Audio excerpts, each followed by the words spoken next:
El duelo con el charro negro, escrita por Cofradías de Brujas.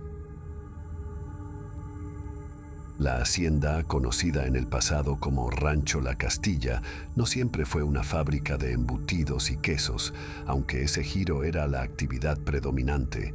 Hace tiempo fue una de las haciendas más prominentes de la región de Texcoco, abarcando una gran extensión de terreno en esas lejanas épocas de los 1900. En las que los abuelos eran muy jóvenes y apenas cortejaban a las abuelas como sus enamoradas, cuando era costumbre que el muchacho se robara a su novia como una tradición para formalizar una familia, y no era mal visto debido a que era sabido por ambas familias de las intenciones de los jóvenes por casarse y al supuestamente no haber remedio. Ambas castas formalizaban el evento, aunque no todo era felicidad, pues al mismo tiempo en que la inocencia típica de la época preponderaba en los hogares y calles del poblado, también rondaban terrores que pondrían los pelos de punta al más pintado. Don Apolinar Ramírez era dueño de uno de los rebaños de borregos más grande de toda la comarca. Su hijo Rogelio pretendía a Rosita, la hija de don Severo Miranda, a su vez dueño de un rancho ganadero de gran prestigio. Ambos patriarcas sabían de antemano de las pretensiones de Rogelio por la bella Rosita y permitían a escondidas que sus hijos se prodigaran su tierno amor. Incluso Rogelio, siendo un cabeza dura y bastante fanfarrón, cambió drásticamente su actitud cuando Rosa le dio el sí. De ese muchacho cabresto no quedó nada. Se convirtió en una persona amable, trabajador y dejó de andar en la parranda. Incluso discretamente acompañaba los domingos a su madre, con tal de ver a la Rosita de cerca, suspirando y arrancando las sonrisas de doña Gertrudis, su madre. Pero como en toda historia idílica, negros nubarrones amenazaban con romper la paz y la tranquilidad de ese pacífico pueblito texcocano de San Bernardino. Todo comenzó con una verbena por las posadas, tal como ha sido tradición en México desde hace generaciones. Todo era alegría, festejo y risas, hasta que unos tiros rompieron con la tranquilidad de los festejos. Llegó un hombre agonizante a la casa donde la fiesta se celebraba. Tal pareciera que algo extremadamente caliente se le hubiese enroscado en el cuerpo, quemándolo casi por completo. El cabello, la ropa y todo lo que estaba a la vista estaba terriblemente chamuscado, y cuando vieron su rostro, el espanto fue generalizado, pues los ojos y lengua de ese pobre hombre estaban cocidos como si le hubiesen hervido vivo. Lógicamente la gente comenzó a correr ante tan aberrante espectáculo, pero Rogelio debía proteger a su madre y ver también por Rosita. Era su deber como pretendiente y como hijo. Pero repentinamente, al querer cerciorarse de quién se trataba el difunto, un látigo llameante les cortó el paso a él y a don Apolinar, un colosal caballo negro que daba miedo solo de verlo. Llevaba a sus lomos a un hombre elegantemente entallado, en ropajes de charro color negro, con brillante y resplandeciente joyería de oro, propias de un gran señor. Este maldito me robó y quiso burlarse de mí escapando. Me pertenece su vida y su muerte. Esas palabras cortaron el aire con una seriedad y una severidad de miedo. La gran autoridad de esa voz hizo que hasta el más valiente retrocediera. El jinete negro subió el cuerpo del desdichado que seguía con vida, aunque no se le miraba el llanto, ni podía suplicar ayuda por lo quemado que estaba. La gente sintió el dolor y el miedo que del hombre emanaba. Don Severo dio un paso delante, pero el charro azuzó al caballo y ambos se perdieron en la oscuridad de la noche. Mientras que don Apolinar temblaba de pies a cabeza, algo había visto que lo puso en esa situación. «Papá, a mí no me engañas, tú no le temes a nadie. ¿Por qué te pusiste así en la verbena?», preguntaba Rogelio a su progenitor. Y era verdad, don Apolinar había sido jefe de la acordada por mucho tiempo. Había enfrentado bandoleros, cuatreros y asesinos, incluso él solo. Pero esto era totalmente diferente, al grado que bebió un trago enorme de mezcal para poder darse el valor de decir a su esposa e hijo lo que había visto en la fiesta. Algo maligno ha llegado al pueblo y no es humano ni pertenece a este mundo. Muchas personas van a morir. La familia se quedó pensativa. Nadie había visto de cerca a ese misterioso charro. Solamente el señor Apolinar, quien estuvo gravemente enfermo por días, hasta que su esposa lo llevó casi a rastras para que le curasen el espanto, y las cosas aterradoras comenzaron a suceder. Los primeros en sufrir el embate del infernal ser fueron los borrachines del poblado. Sin importar de quién se tratara, eran pisoteados por el caballo, lazados, azotados por el látigo o tasajeados por el machete del implacable jinete, al parecer sin motivo aparente. Las lesiones eran extremadamente graves, al grado de amputar miembros y dejar severas marcas por quemaduras. La gente estaba espantada y no era para menos, aunque Rogelio y sus amigos creían que se trataba solamente de algún cacique bravucón que quería imponer su voluntad con fines egoístas y criminales. Otros pensaban que realmente era algo maligno, sobrenatural, pues incluso las marcas de las herraduras del caballo quedaban tatuadas como por hierro al rojo vivo en la carne de los desafortunados que tenían la desgracia de toparse con el ser espectral. La gente pacífica de San Berna clamaban a Pascual, el comisario ejidal, para que tomara cartas en el asunto, pero no contaba con la ayuda de nadie, salvo sus hijos. Juan, Mario y Manuel, de apenas entre 16 y 19 años y grandes amigos de Rogelio, don Apolinar le dijo que era preferible pedir la ayuda del Estado para solucionar ese asunto, pero Pascual, al igual que muchos, pensaron que solo se trataba de un hombre común y corriente, por lo que trató de convencer a Pascual de no ir a buscarle. «Compadre, no le juegues al héroe. Ese tipo no es normal. Parece un maldito muerto viviente y ya viste de lo que es capaz». Pascual no creía en esas cosas del diablo y los espantos. Al no tener el respeto y conocimiento de los entes del más allá, se burlaba de la teoría de que el mentado charro fuera algo maligno. Pensaba que se trataba de algún pelao vestido de negro que necesitaba urgentemente un escarmiento. Así el agente del orden se fue con sus hijos al cerro en pos del charro negro. La noche llegó y el clima se puso misteriosamente muy mal. Negros nubarrones presagiando tormenta, rayos cayendo por todas partes, incluso cerca de las casas, y el cerro a la lejanía encendido en llamas, presagiando la fatalidad. Nadie se dio cuenta de la ausencia de Pascual, Juan Manuel y Mario hasta ya bien entrada la tarde. Nadie les vio volver a su casa. Al mismo tiempo que en la cantina, los muchachos faltaron a sus habituales actividades como jugar dominó o baraja en compañía de su padre, Rogelio y don Apolinar, y fue este último, junto con su consuegro y su hijo, quienes comenzaron a notar las ausencias.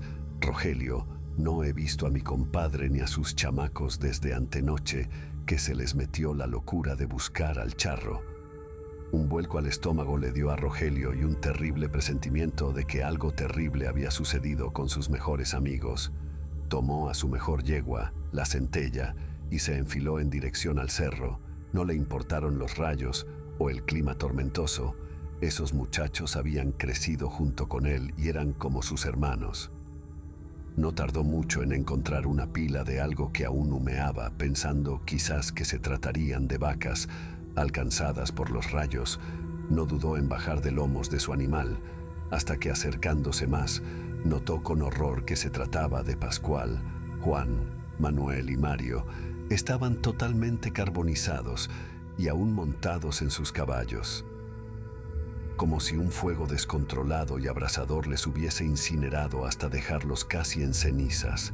Se dio cuenta de que eran ellos, por las placas de policía rural casi derretidas que aún pendían de sus camisas quemadas, y porque eran 4 los cadáveres que estaban totalmente incinerados frente a él.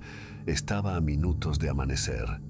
cuando entre lágrimas de dolor y coraje, con una impotencia brutal, el muchacho, posiblemente por reflejo, gritó lleno de ira y a todo pulmón: «Eran unos niños, maldito hijo de mierda. Enfréntate a mí si eres tan hombre despreciable, hijo del diablo». Repentinamente un resoplido que estaba a una altura imposible le dio justamente en la nuca. El gigantesco corcel estaba oculto entre las sombras y la cavernosa voz de su jinete respondió atronadoramente: «Acepto tu reto, chamaco. No sabes cómo lo voy a gozar». Y los ojos de jinete y caballo se tornaron rojos como el fuego. Desapareciendo entre las sombras de los árboles, Rogelio llegó a toda prisa a la comisaría para dar aviso del macabro hallazgo. La gente conmocionada fue a levantar los cuerpos de los difuntos. Y por regla debían votar por quienes debían tomar su lugar, eligiendo por voto unánime a don Apolinar, don Severo y a Rogelio como los más aptos para el puesto. Rogelio aún no entendía la magnitud de la tontería tan grande que acababa de cometer. A la medianoche en el centro del pueblo: «Si no vas, iré a buscarte». Esa fue la sentencia que el charro negro le dio. No tenía mucho tiempo. Se apresuró a la Castilla para alistarse y asistir al duelo. Sus padres le cuestionaban sobre lo que haría, por qué tenía tanta prisa y dónde pensaba ir tan bien armado. El muchacho se miraba preocupado, perturbado, y no pudo ocultarles a sus padres acerca del duelo. «A medianoche me batiré en duelo con el asesino de Pascual y sus hijos. Ahora no solo es personal, también es mi deber como alguacil». Ambos señores enloquecieron. Doña Gertrudis, entre lágrimas, le pedía que no fuera, que no tenía ni la más remota idea de lo que había hecho, mientras don Apolinar, gritando a pulmón abierto, le recriminaba entre lágrimas, las lágrimas propias de un hombre, de un padre preocupado por su único hijo. «Acabas de retar a duelo al mismo diablo». Doña Gertrudis sabía que no había opción. A ese no se le podía negar el enfrentamiento, pero fiel devota, pidió al herrero y al sacerdote un favor, algo descabellado pero con mucha devoción. El herrero colocó 2 crucifijos de plata, uno en cada empuñadura de las pistolas de su hijo. Asimismo, don Clemente, el sacerdote, bendijo su chaqueta, sus balas y a la centella, asimismo al muchacho. Aunque no sabían a qué se enfrentaría, era lo más que podían hacer y no se les ocurría nada más. Hasta ese momento, el charro solamente había asesinado a gente malvada, pero ahora era gente buena, querida en el pueblo y muy apreciada la que había sido víctima del cobrador del diablo. Llegó la hora marcada, un infernal relinchido estremeció el pueblo, mientras encabritado el caballo bailaba y reparaba desafiante.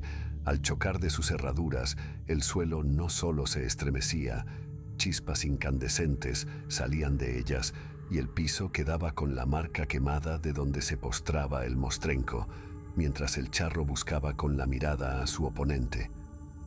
Sonriendo de manera demencial y demoníaca al ver al muchacho plantado al centro de la plaza, esperándolo, el charro descendió del caballo y comenzó a caminar hacia Rogelio, haciendo sonar sus espuelas que también quemaban el piso donde pisaba. No hubo palabras ni preámbulos, ambos sabían que el duelo era a muerte. El perdedor obviamente se iba al infierno de una manera o de otra. Sonriendo de manera demencial y demoníaca al ver al muchacho plantado al centro de la plaza, esperándolo, el charro descendió del caballo y comenzó a caminar hacia Rogelio, haciendo sonar sus espuelas que también quemaban el piso donde pisaba. No hubo palabras ni preámbulos, ambos sabían que el duelo era a muerte. El perdedor obviamente se iba al infierno de una manera o de otra. Lentamente se colocaron en posición, se pusieron espalda con espalda y, como marca el reglamento de duelo, a los 30 pasos se darían vuelta y comenzarían a disparar. Y comenzó el conteo mental. El silencio era terrible, sobrecogedor, nadie se movía, viendo a ambos contrincantes caminar la milla negra esperando el número final para que se desatara el infierno, mientras Rosita, Doña Gertrudis y el viejo sacerdote rezaban fervorosamente el rosario, se dieron la vuelta y ambos fueron muy veloces. El charro dio en el blanco, pero Rogelio también lo hirió. Un tiro en el hombro del demonio le dejó inutilizado el brazo izquierdo, que sangraba azufre fundido de sus entrañas. Furioso el demonio corrió hacia donde estaban, rezando los seres queridos de Rogelio, y arremetió contra ellos. Doña Gertrudis estaba gravemente herida, el padre Clemente estaba pasmado pero bien, pero el charro tenía a Rosita, encarando a Rogelio y apuntando por la espalda a la muchacha, le gritó al joven comisario: «Ven, fanfarrón, aquí está tu amada, te la entrego, pero te la entrego muerta». Y un estruendo como un relámpago estalló ante el asombro, el espanto y la tristeza de toda la concurrencia. Se hizo un silencio sepulcral que, aunque duró unos segundos, pareciera una eternidad. Rogelio, estupefacto, vio caer a la mujer que más amaba sin vida al piso y, lleno de ira y dolor, sacó sus 2 armas contra el engendro infernal, vaciándole los 10 tiros que le restaban. El charro no pudo soportar haber sido derrotado y, de todas formas, el chico lo acribilló tan gravemente. No soportaba el hecho de haber perdido ante el joven, pero al haber puesto las reglas, resignado, volvió vencido y humillado al infierno. Es una de las pocas ocasiones en las que se le ha conocido un acto de cobardía, bajeza y deshonor atribuido al charro negro. Rogelio soltó sus armas incrédulo. No daba crédito a lo que sus ojos estaban mirando. Se acercó torpemente por la herida y el choque emocional que estaba experimentando. Gritaba, lloraba, pataleaba. Movía inútilmente el cuerpo inerte de Rosita, que tenía todo el pecho floreado debido al disparo a quemarropa. Era desgarrador ver al valiente muchacho tratando en vano de despertar a su amada. No hubo poder humano, salvo su madre, quien logró hacer entrar en razón al alguacil. El pueblo estaba consternado. En honor a Rosita, todos decidieron guardarle luto. Por desgracia para los enamorados, no hubo boda, sino un solemne, triste y silencioso funeral. El atribulado cortejo fúnebre iba taciturno y sumido en una melancolía y congoja pocas veces vista. El conmovedor entierro duró varias horas, despidiendo a la damisela como se merecía, con mariachis y canciones.